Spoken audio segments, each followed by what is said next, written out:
You're tuned in to 88.5 FM, where the Valley comes alive. Now on VCA 885, where the Valley comes alive, we're covering all things sport in the Swan Valley. This is In the Sheds with Albie, Brucey and Donnie. That's right, you're in the Sheds and you are with Albie, Brucey and Donnie. If you want to get involved during the show, you can hit us up on Twitter at the Sheds 885. You can get in touch with us on Facebook at the same address. And of course, we are on 88.5 FM, where the Valley comes alive. We have a big show today. We've got Lee Evans from the Rovers Football Club and the Futsal Comp coming in to have a chat to us about futsal and basically explain to us people who don't understand soccer what it's all about. We've got some results from the cricket, and we've got a few interesting topics for the Controversy Corner this week. But as I am every week, I'm joined by Brucey and Donnie. How are you, gents? Hey, Albie. How are you, mate? Donnie? Yeah, fantastic. Can't wait to get stuck into another show.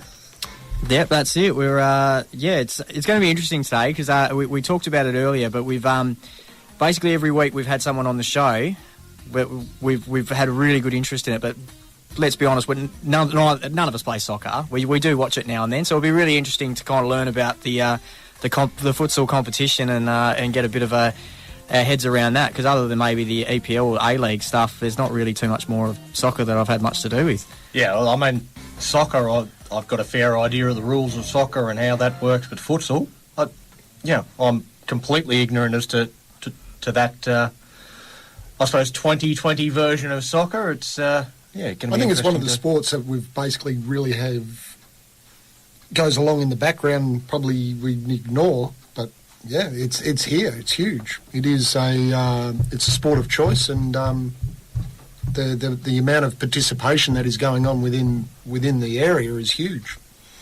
Yeah, no, definitely, and like we said, there's a fair few sides from the United, from the Rovers, and from the Swan Valley that's all joined in, and probably others. So it sounds like there's a fair bit going on down there. So we'll get stuck into it. We're going to get straight into the cricket results, and I think we should start with the top and go with Midland Guildford. Another 4 from 4. They're off to a fantastic start this season. Yeah, it's absolutely. I mean, they haven't lost a game yet. They're flying along. They didn't do it easily against Joondalup, though.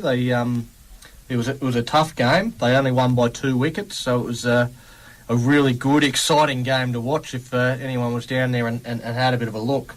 Joondalup batted first, made 157, which is not a great deal. Charlie Castle was the pick of the bowlers with 3 for 24.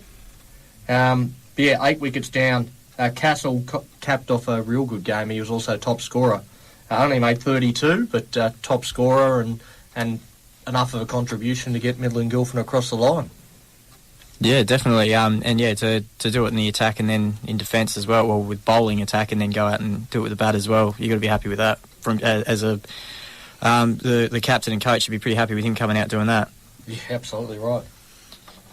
We'll move on to the Rangers. Now, the Swan View, too strong for the boys in the end. Yeah, it wasn't... I suppose it wasn't as big a thrashing as it could have been. I mean, obviously, we only made 107, the Rangers, so it wasn't a lot to defend. And, Swan View, they get the wood honours for this season, and they made 161. I suppose the positive out of it is the fast bowler, Warner Senecal, taking 5 for 49. That's, real good signs for the season. He took the first wicket of the day. They were obviously 1 for 28 last week, and he picked up another 4 on the weekend. So to grab a 5-fer, pretty good. Rangers able to avoid the outright defeat. They came out and were 9 for 140 at the end of the day. 3 blokes, I suppose the thing that had disappointed with the batting lineup was 3 blokes made 30 and no one went on to get a half century. So, it'd be nice for a few of those blokes to convert some of those good starts into good knocks in the coming weeks. Yeah, and I guess when you're kind of falling behind, you can see the end of the day coming. You just want to start smacking the ball, and I guess you do, yeah. And that's when guys get out. So. Well, that's the thing with the 2-day comp, isn't it? It's so rare that you're going to get a result, and you get to the stage where you're out there, you're batting for nothing. You're just trying to see out the day, and it is a difficult task. Batting for a draw, yeah, basically. Well, pretty much. It's not an easy thing to do, particularly for the amateurs. Yeah, and look, I know the one day side had a victory over Forestfield, and it was good just because a couple of the guys from Forey I work with, so it was good to get stuck into them and rub it into them. So one of them, Steve Carter, played his first game and did an injury on running after the ball. So he was it didn't really take much further part after that. So good work, Carts. We'll get stuck in you a bit more later, I'm sure. It's a good shout out. Good shout out. Yeah, that's it. Unfortunately, he does the roster for me at work, so I might be in a bit of trouble after that one. But that's all right. It's probably past his bedtime anyway, so if I'm going to lay it in, mate, I'm just going to lay it all in. Just going to stick it right in. Just get a sneaky one in there. Yeah, anyway. that's it. Just looking at that, Rangers are away next week to Helena Valley. So, Boyer Oval. No info yet on round one match for those teams, so... Yeah, that'll be handy. Sorry, not handy. Heading up to Helena Valley is a bit of a travel, but at least it's the guys like to have a drink afterwards. We know that, so it's always a good ride home. Yeah, that's it. So no, Helena Valley, with every other sport I've been involved with up there, they do like to put on a good day and make a bit of a. I've been checking out the My Cricket website. I haven't actually seen how they went last weekend. The Helena Valley team, so I'm not sure whether they got the win or not. So you're going to have to find out. Yeah, well, I'm sure via the social media networks as to how those teams went. Yeah, all right, and we'll move on to the Swan Valley Cricket Club, and they had a disappointing first home game against Applecross, who have, they are a really, really good side. Probably, they came out bowled first and did a fantastic job to keep them down to quite a manageable score, but then just... Yeah, so 142, I mean, at that stage, you would have been thinking... red hot chance. Yeah, that... Wow. They 4 for 8. Yeah. Oh, yeah. Amandeep Singh. Amandeep Singh. That was his first game in the A grade as well. So he played last week, and I'm pretty sure he played in 4 for 8 off 8 overs too. So yeah, I mean, going for 1 and over, they could not handle him. Do we actually know what he bowls? So I'm assuming he's a leggy. I'll get clarification on that actually, but he could be anything. Could be anything. Yeah, he's leggy. I know he bowled in the 6th grade last week, and pretty much from that effort they got him. He got elevated straight into the 1st grade, and so not only is he a really good bowler, he's brought down about 4 or 5 of his mates with him to the club that are also great bowlers and batters. So he's just a really nice guy as well. So it's a really, really good person to have around the club. So he played his first game for the club last week, then straight away elevated in the 1st grade, and you can see why when his bowling statistics are like that. I think he was about the 4th or 5th bowler used. Like he wasn't front line. No, wasn't one of the front line bowlers, and only bowled 8 overs and. Comes on, takes 4 for 8. I think he might get a few more. Yeah, I think they'll bring him on from both ends. Yeah, he's it was really good for him to come out and get those type of statistics in his first game at the A grade, but second game with the club.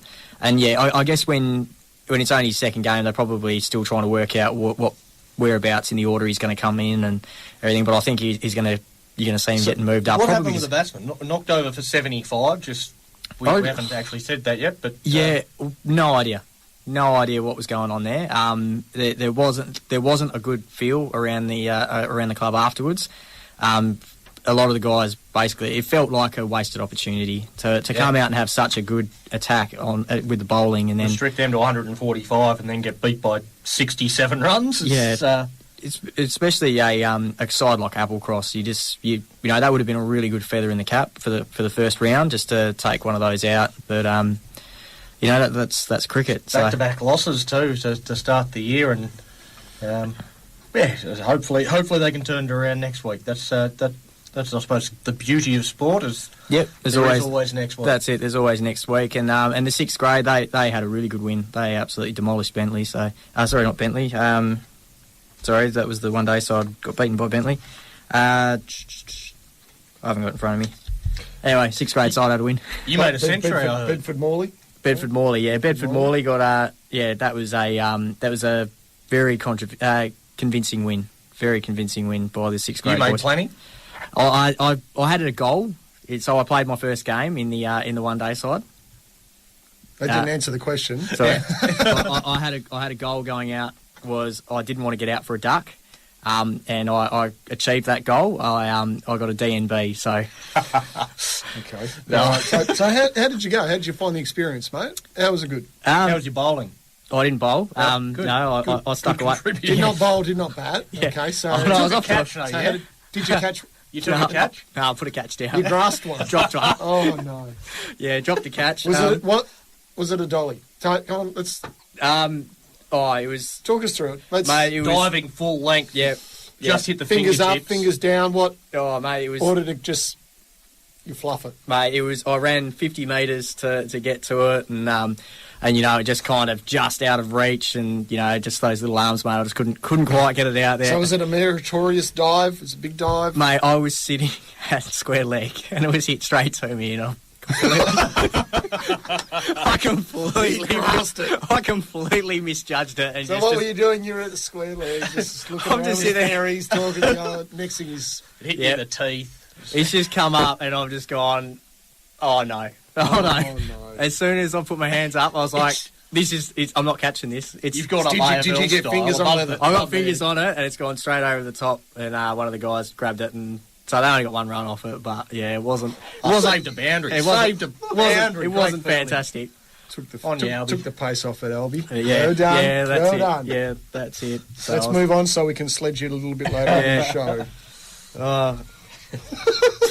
Yeah, it wasn't fantastic. But no, it was really good fun. It's I didn't realise how much running you do in a game of cricket out in the field. I just felt like everywhere I went, the ball just kind of followed me, and I had to keep running to kind of knock the bloody thing in to stop it from going for boundaries. But the guys on our team, I'll tell you what, Terry, was probably our best on ground. He batted about 28, got 3 wickets. He's over 50. Our captain was over 50, and he did a fair effort in field and bowling. And then one of the Gibbs boys that played for us, 58, and he was probably our best fielder. So it's tell you what, these guys go all right.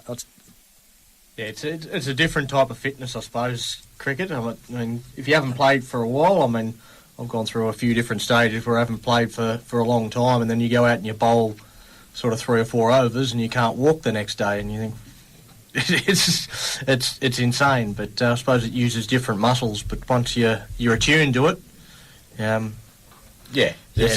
Definitely a lot of fun, and a big shout out to the High Wycombe guys, because they good sports all day, but a few of them came down for a few drinks afterwards and get amongst it and everything like that. So that was really good. And although they were saying that they're struggling a bit for numbers as far as training goes, so if you are in that area, you get down, because they're a really nice bunch of guys. And they had a few of the young juniors coming in to play for them, which probably explained why they were a bit fitter than us. So, but no, they're a really nice bunch of guys. Definitely. If you're down that way and you're looking for a club, they're a really good bunch of guys to get around. All right, we got any more cricket results, or are we going to get into the? I think that's pretty well it, mate. The Swanalina District Cricket Association played a 2020 game against Perth Cricket Association, and they got the win. They lost. They went down by 38 runs to Perth Cricket. So Perth set up 187 from their 20 overs, and we were 9 for 149. So that was on the Sunday.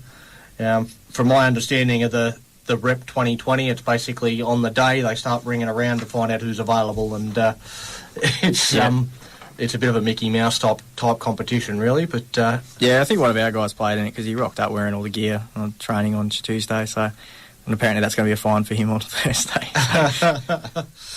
Well, all right, we'll be back in a moment, and we will get stuck into some soccer results for the best and fairest for the Swan Valley. This is In the Sheds with Albie, Brucey and Donny on VCA 885 FM, where the Valley comes alive.